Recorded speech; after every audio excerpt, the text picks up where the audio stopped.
श्रीलंका में गहरा आर्थिक संकट के बीच श्रीलंका के राष्ट्रपति ने पहली बार इस बात को स्वीकार किया है कि उनके गलत फैसलों की वजह से देश इतने विकट आर्थिक संकट का सामना कर रहा है। उन्होंने जल्द ही सब कुछ ठीक करने का संकल्प लिया। श्रीलंका के राष्ट्रपति गोटबाया राजपक्षे ने 17 नए कैबिनेट मंत्रियों के साथ बातचीत करते हुए अपनी गलती स्वीकार की। उन्होंने कहा कि वह और उनका संकट को हल करने में लगा हुआ है।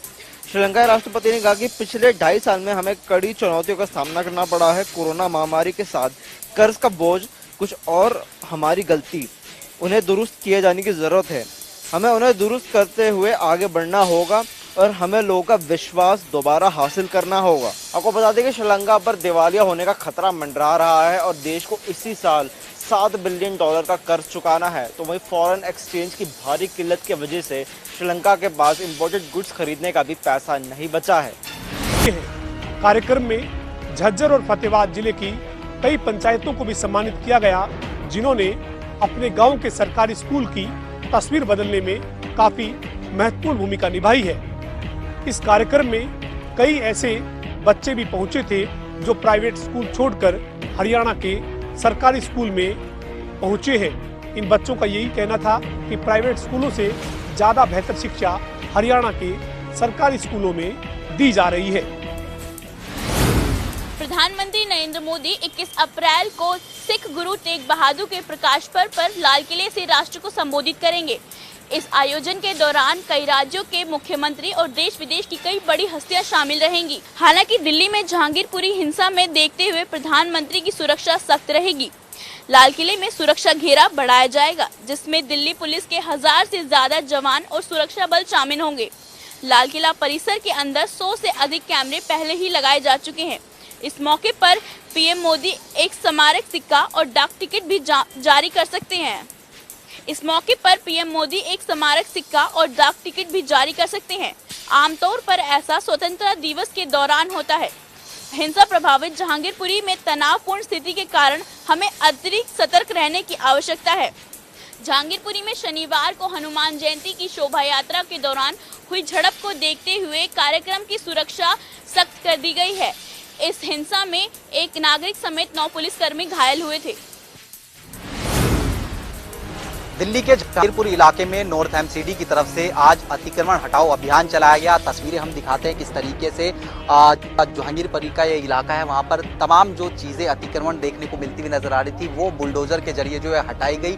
और ये पूरी कार्रवाई तब अंजाम दी गई तब जब इस इलाके में पिछले दिनों दंगे होते हुए जो है कहीं ना कहीं जो है नजर आए थे। पत्थरबाजी की घटना यहाँ पर देखने को मिलती हुई नजर आई थी। ऐसे में आज दिल्ली पुलिस को एक 4 जो है यहाँ पर प्रोवाइड जाए, उनकी देखरेख हटाओ अभियान है वो आज हटते हुए नजर आएगा। हम कि किस तरीके तमाम फुटपाथ पर खासतौर पर अतिक्रमण बनाया गया था उसको जो है दिल्ली पुलिस के द्वारा हटा लिया गया है। फिलहाल यहाँ पर जो बड़ी संख्या दिल्ली पुलिस की बात की जाए, सीआरपीएफ की बात की जाए, उनकी तैनात देखने भी नजर आई। ऐसे में अगर हम बात करें तो राजनीति अब इसके पर होती हुई नजर आएगी, जहां आम आदमी पार्टी एमसीडी में बीजेपी पर बड़े आरोप लगा रही है कि 15 सालों में कोई यहाँ पर जो है काम नहीं किया। तो ये कह रहे पीछे जो है आम पार्टी कहीं सोच है वो देखने को मिलती नजर आती है। तो ऐसे में चूंकि दिल्ली चुनाव जब आने वाले समय होंगे तो इस मसले को कहीं जाएगा।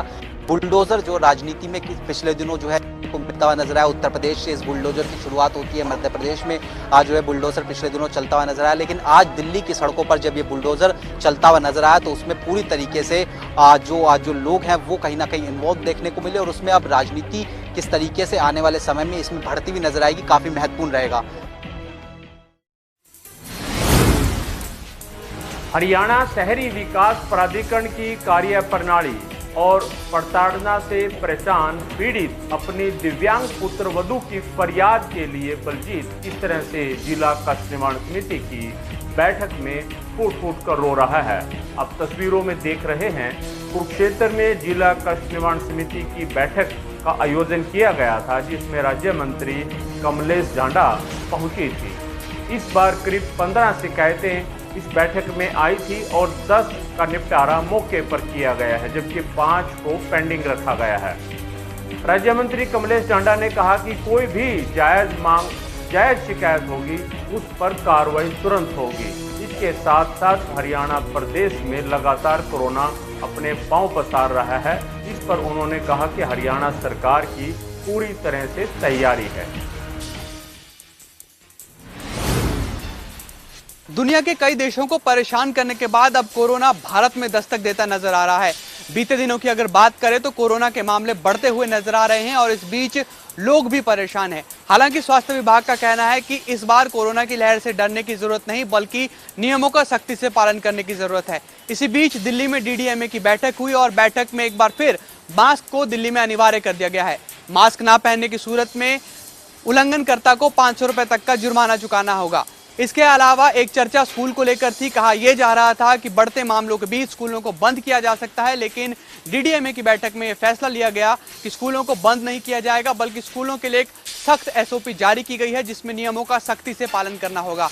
महामारी विशेषज्ञ ये मानते हैं कि चौथी लहर में ज्यादा गंभीर मरीज सामने नहीं आएंगे। इसका कारण देश भर में हुई बेहतरीन वैक्सीनेशन है। इसके अलावा डीडीएमए की बैठक में वैक्सीनेशन में तेजी लाने के साथ साथ टेस्टिंग को भी बढ़ाने की बात कही गई है। महामारी विशेषज्ञ ये भी मानते हैं कि अगर नियमों का सख्ती से पालन किया जाए तो कोरोना के मामले कम से कम सामने आएंगे।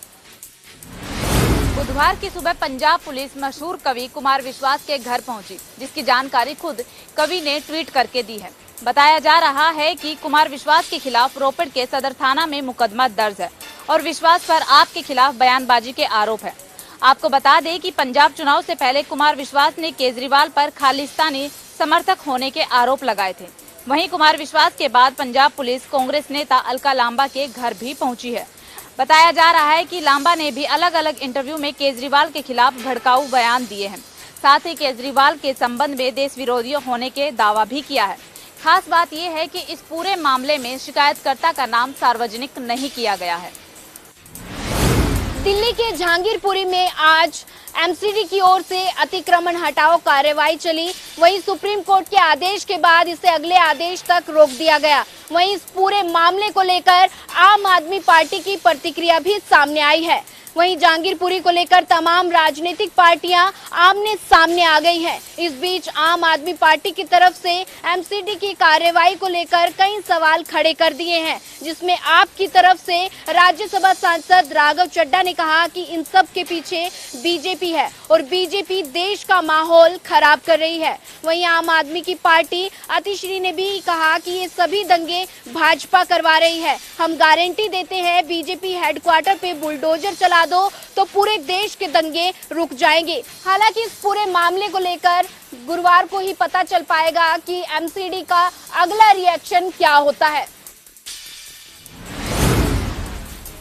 पंजाब में पिछले काफी लंबे समय से एसवाईएल का मुद्दा हॉट बना हुआ है, जिस पर अब हरियाणा से आम आदमी पार्टी के प्रभारी सुशील गुप्ता के बयान ने आग में घी डालने का काम कर दिया है, जिसके बाद से ही पंजाब में कांग्रेस, श्रोमणी अकाली दल और भाजपा के नेताओं ने आम आदमी पार्टी के मुख्यमंत्री भगवंत मान पर मोर्चा खोल दिया है और उनका कहना है कि मुख्यमंत्री जल्द ही इसको लेकर अपनी स्थिति को स्पष्ट करे।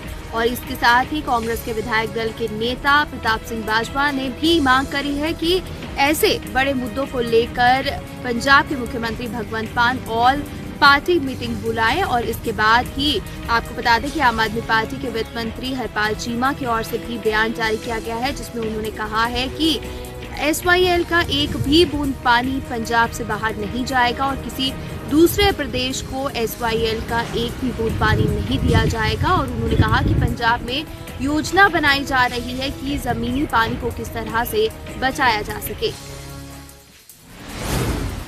नशा तस्करों के खिलाफ पुलिस टीम ने सख्त कार्रवाई शुरू कर दी है। इसी कड़ी में पुरवाला थाना की टीम ने हरिपुर टोहाना में एक व्यक्ति के रिहायशी मकान में 96 बोतलें शराब की बरामद की है। पुलिस टीम ने आरोपियों को गिरफ्तार कर कड़ी पूछताछ शुरू कर दी है। मामले की पुष्टि करते हुए डीएसपी वीर बहादुर ने बताया कि नशा तस्करों के खिलाफ पांवटा पुलिस टीम ने स्पेशल अभियान शुरू किया है। उन्होंने कहा कि नशा तस्करों को किसी भी सूरत पर बख्शा नहीं जाएगा। जनता टीवी के लिए पांवटा साहिब से रॉबिन शर्मा। किन्नौर जिला के इंचार खंड के तहत मीरू गांव के जंगलों में बीते 2 दिनों से आग लगी हुई है। ऐसे में इस आगजनी की घटना में लाखों की वन संपदा भी जलकर राख हुई है। मीरू के ग्रामीणों का कहना है कि वे लगातार 3 दिनों से इस आगजनी पर काबू पाने के लिए प्रयास कर रहे हैं, लेकिन सूखा पड़ने के चलते आगजनी काबू में नहीं आ रहा है। जिला प्रशासन की ओर से डीसी किन्नौर आबिद हुसैन सादिक ने जानकारी देते हुए बताया कि उन्होंने वन विभाग को मौके पर जाने के निर्देश दिए हैं और आगजनी पर काबू पाने के लिए प्रयास करने को भी कहा है। ऐसे में देखना यह होगा कि मीरू के जंगलों में लगी आग कब तक काबू में आ सकता है। बता दें कि बीते 2 दिनों से इस आगजनी के चलते समूचा जिला किन्नौर धुआं हो चुका है। वहीं जिला किन्नौर में सूखा पड़ने के चलते मीरू गांव में धधकती आग आसपास के दूसरे जंगलों पर भी भड़क सकती है, जिससे जिला किन्नौर के अन्य क्षेत्रों में भी जंगलों में लाखों की वन संपदा जलने का खतरा बना हुआ है। जनता टीवी के लिए किन्नौर से अनिल नेगी। हिमाचल प्रदेश में अब जो है आगजनी की घटनाएं सामने आ रही हैं। जिस तरह से हिमाचल प्रदेश की बात करें तो पूरे प्रदेश भर में बारिश कम हो रही है, जिसकी वजह से सूखा ज्यादा पड़ा हुआ है। ऐसे में अक्सर आगजनी की घटनाएं सामने आती हैं। ताजा मामला शिमला के फाइल गांव का है, जहां पर तारा देवी के जंगलों में सोमवार देर रात को आग लगी थी। हालांकि दमकल विभाग ने सोमवार को आग पर काबू पा लिया था, लेकिन आग मंगलवार को सुबह सवेरे एक बार फिर से भड़क उठी, जिसकी वजह से दमकल विभाग को काफी मशक्कत करनी पड़ी। वही बता दें कि आग लगने से काफी धुआं जो है नेशनल हाईवे में पहुंच गया। ऐसे में लोगों को वाहन चलाने में काफी दिक्कतों का सामना करना पड़ा। इसके अलावा जावली जो शिमला का है, वहां पर भी एक घटना सामने आई है आगजनी की, जिससे जो है एक पेड़ जलकर जो है रेलवे ट्रैक पर, शिमला कालका रेलवे ट्रैक जो है वहां पर गिर गया, जिसकी वजह से शिमला में ट्रेन जो है 45 मिनट लेट पहुंची। वहीं वन विभाग जो है लगातार आगजनी की घटनाओं में लोगों से अपील करता रहता है कि एहतियात बरती जानी चाहिए। इसके अलावा कई प्रशिक्षण केंद्र भी उनके द्वारा जो है स्थापित किए जाते हैं, लेकिन जिस तरह से इस बार बारिश कम हुई है तो ऐसे में सूखा ज्यादा पड़ा हुआ है, जिसकी वजह से आगजनी की घटनाएं हिमाचल प्रदेश में लगातार सामने आ रही हैं। जानू हत्याकांड मामले में जानू के पिता और वाल्मीकि समाज के नेता रविंदर वाल्मीकि ने की प्रेस कॉन्फ्रेंस। उन्होंने प्रेस कॉन्फ्रेंस कर इस मामले के अंदर पुलिस की कार्यप्रणाली पर कई सवाल खड़े किए। उन्होंने कहा कि जिस दिन 15 अप्रैल को एक घटना हुई, उस दिन रात को पुलिस का जो है नाइट ऑपरेशन चल रहा था, उसके बावजूद भी कैसे हमलावर 3 गाड़ियों के अंदर कर आए और ताबड़तोड़ फायरिंग कर उनके बेटे की हत्या करके चले गए। साथ ही उन्होंने कहा कि जो दिसंबर की अगर हम बात करें, 4 महीने पहले भी उनके बेटे पर जानलेवा हमला हुआ था, जिसके बाद जो है गोलियां लगने से अस्पताल में भर्ती हुआ, लेकिन उसके बावजूद भी उस हमले के बाद भी पुलिस ने उस मामले में कोई गिरफ्तारी नहीं की थी। इसमें सरासर जो है पुलिस की नाकामी है। साथ ही उन्होंने पुलिस को चेतावनी देते हुए कहा कि इस मामले के अंदर वो इंसाफ की गुहार लगा रहे हैं और इससे पहले सरकार को भी उस मामले में गुहार लगा चुके हैं। और उनका ये कहना था कि वो अपने 2 बेटे खो चुके हैं, लेकिन पुलिस प्रशासन की तरफ से अब तक जो है कोई कार्रवाई नहीं की गई और इस मामले के अंदर वाल्मीकि समाज के अंदर भी पूरे तरीके से रोष है और आने वाले समय में देश भर के जो है और देश और प्रदेश से जो है वाल्मीकि समाज और अन्य संगठन जो है इस मामले को लेकर एकजुट होंगे। अगर इस मामले में कोई उचित कार्रवाई नहीं हुई और हत्यारोपी नहीं पकड़े गए तो इस मामले के अंदर बड़ा आंदोलन होगा, जिसकी जो है जिम्मेवारी पुलिस प्रशासन और सरकार की होगी। साथ ही उन्होंने कहा कि इस मामले के अंदर पुलिस ने जो फिलहाल इस मामले के अंदर 2 हत्या से जुड़े हुए 2 आरोपियों को जो गिरफ्तार किया, उन्होंने कहा कि फिलहाल पुलिस खानापूर्ति कर रही है और जो मुख्य आरोपी हैं वो अभी भी गिरफ्त से बाहर है। अब देखना होगा कि पुलिस इस मामले के अंदर कब तक जो है बाकी मुख्य आरोपियों को पकड़ पाती है। फिलहाल इस मामले के अंदर रविंदर वाल्मीकि ने पुलिस की कार्रवाई पर कई सवाल खड़े किए हैं और उनका कहना है कि जब तक उन्हें इंसाफ नहीं मिलता इस मामले के अंदर अब वो आगे वाल्मीकि समाज और अन्य संगठनों के साथ एक बड़ा आंदोलन भी करेंगे। जुलाना के वार्ड नंबर 4 में इन दिनों एक युवक की मौत का मामला सामने आया हुआ है। हम आपको बता दें, चौपाल के अंदर रखे एक युवक का शव अपने अंतिम संस्कार की बाट जो रहा है। हम आपको बता दें, पीड़ित परिवार का कहना है कि पिछले किसी मामले में पुलिस उसको अपने साथ लेके गई थी और उसके बाद उसकी युवक की मौत हो गई थी। इसकी सूचना परिवार का कहना है कि पुलिस द्वारा उन्हें दी गई थी। बाकी कुछ भी उन्हें नहीं बताया गया था किस मामले में पीड़ित को लेके गए थे। हम आपको बता दें, पूरा परिवार और आस पड़ोस के लोग जो है वार्ड नंबर 4 की चौपाल में इस युवक के शव को रखकर पुलिस पर कार्रवाई की मांग करते हुए नजर आ रहे हैं। हम आपको बता दें, पिछले 3 दिनों से इस युवक का शव उन्हीं की चौपाल में रखा हुआ है और जुलाना के काफ़ी संख्या में लोग वहां पर पुलिस पर कार्रवाई की मांग करते हुए नजर आ रहे हैं। इंद्री हलके के गांव कमालपुर रोडान में जस हत्याकांड के बाद आज हरियाणा के पूर्व मुख्यमंत्री भूपेंद्र सिंह हुड्डा पहुंचे, जहां पर उन्होंने जस के परिवार को सांत्वना दी और उन्होंने कहा कि वह इस दुख की घड़ी में उस परिवार के साथ हैं और उन्होंने कहा कि जिसने भी जस की हत्या की है वह कोई इंसान नहीं, यह राक्षसों का काम है, क्योंकि जस की किसी के साथ कोई दुश्मनी नहीं थी। उन्होंने कहा कि ऐसे व्यक्ति के खिलाफ सख्त से सख्त सज़ा होनी चाहिए ऐसे व्यक्ति के खिलाफ। और उन्होंने यह भी कहा कि जब परिवार वाले पुलिस की कार्रवाई से संतुष्ट नहीं हैं तो सीबीआई से जांच होनी चाहिए। उन्होंने कहा कि वह खुद भी मुख्यमंत्री से इस बारे में बातचीत करेंगे और इस मामले को सीबीआई को देने का आग्रह करेंगे ताकि दूध का दूध और पानी का पानी हो सके। प्रतिबंधित दवाइयों के जखीरे के साथ ट्रक तस्कर चढ़ा पुलिस के हाथे, बैग में भरकर ले जा रहा था प्रतिबंधित इंजेक्शन कैप्सूल और दवाइयां। कोसली पुलिस ने आज एक ट्रक तस्कर को गिरफ्तार किया है, जिसके कब्जे से भारी मात्रा में प्रतिबंधित इंजेक्शन कैप्सूल और दवाइयां बरामद की है। पुलिस ने आरोपी के खिलाफ केस दर्ज कर पूछताछ के लिए उसे रिमांड पर ले लिया गया है। आपको बता दें, ये सभी घटनाएं पुलिस के एक मुखबिर ने उन्हें सूचना दी थी कि कोसली फ्लाईओवर के नीचे एक आदमी नशीली दवाइयों से भरा हुआ बैग कहीं ले जा रहा है और पुलिस ने तत्परता दिखाते हुए आरोपी को गिरफ्तार कर लिया और जिसको आज कोर्ट में पेश कर पुलिस रिमांड पर ले लिया गया है। अप्रैल के महीने में ही मई और जून वाली गर्मी पड़ रही है, ये बात हम आपको शुरुआत से बताते आ रहे हैं, लेकिन ये जानकर आप हैरान हो जाएंगे कि इस बार की गर्मी ने 122 साल का रिकॉर्ड तोड़ दिया है। सुबह से लेकर शाम तक आसमान आग बरसाता है। अप्रैल में ही 43 डिग्री तापमान पार कर चुका है।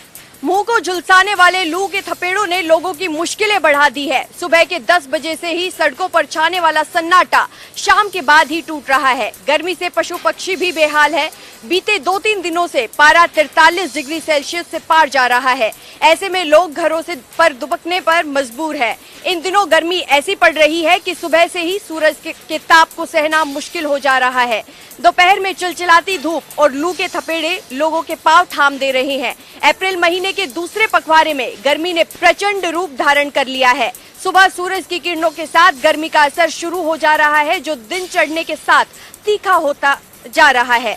दिन चढ़ने के साथ ही गर्म हवाओं के झोंकों से राह चलना मुश्किल हो रहा है। लू के थपेड़ों ने राहगीरों को परेशान कर दिया है। इससे कस्बा बाजार में चहल पहल कम दिख रही है। देखिए, गर्मी का मौसम होता ही कुछ ऐसा है, चाहकर भी कोई इंसान इस मौसम का आनंद नहीं उठा सकता। तो जरूरी है कि इस चिलचिलाती गर्मी में अपना ध्यान रखें, क्योंकि मौसम जैसा भी हो अपना ध्यान रखोगे तो सब कुछ अच्छा होगा। रांची में आयोजित राष्ट्रीय कुश्ती फेडरेशन कप में रोहतक की सैफाली शर्मा ने राजस्थान की सुमन को 10-0 से हराकर गोल्ड मेडल अपने नाम कर लिया है। वहीं सैफाली ने बताया कि 17 से 19 अप्रैल को रांची के गणपत राय इंडोर स्टेडियम में यह प्रतियोगिता शुरू की गई थी, जिसमें उन्होंने 62 किलो भार फ्री स्टाइल कुश्ती जीतकर गोल्ड मेडल अपने नाम किया है। वहीं आज सैफाली शर्मा अपने रोहतक में अपने घर पहुंची तो उसका जोरदार स्वागत किया गया।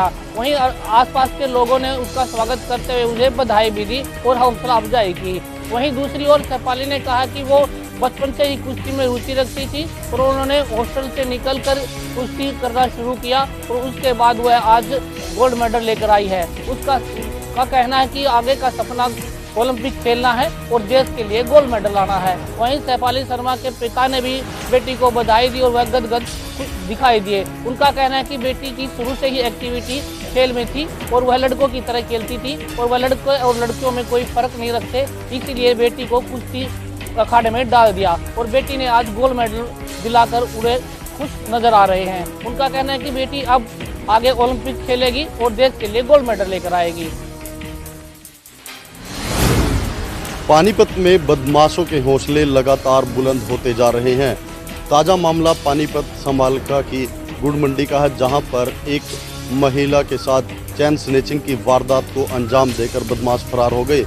महिला अपने बच्चे के साथ बाजार में सामान लेने गई थी, जहां पर 2 बाइक सवार बदमाशों ने महिला के साथ चैन स्नैचिंग की वारदात को अंजाम दिया। वहीं बदमाश सीसीटीवी में कैद हो गए। फिलहाल महिला द्वारा इसकी शिकायत समालका थाने में दी गई है। पुलिस द्वारा महिला की शिकायत पर कार्रवाई करते हुए मामला दर्ज कर लिया है और आरोपी बदमाशों की तलाश शुरू कर दी है।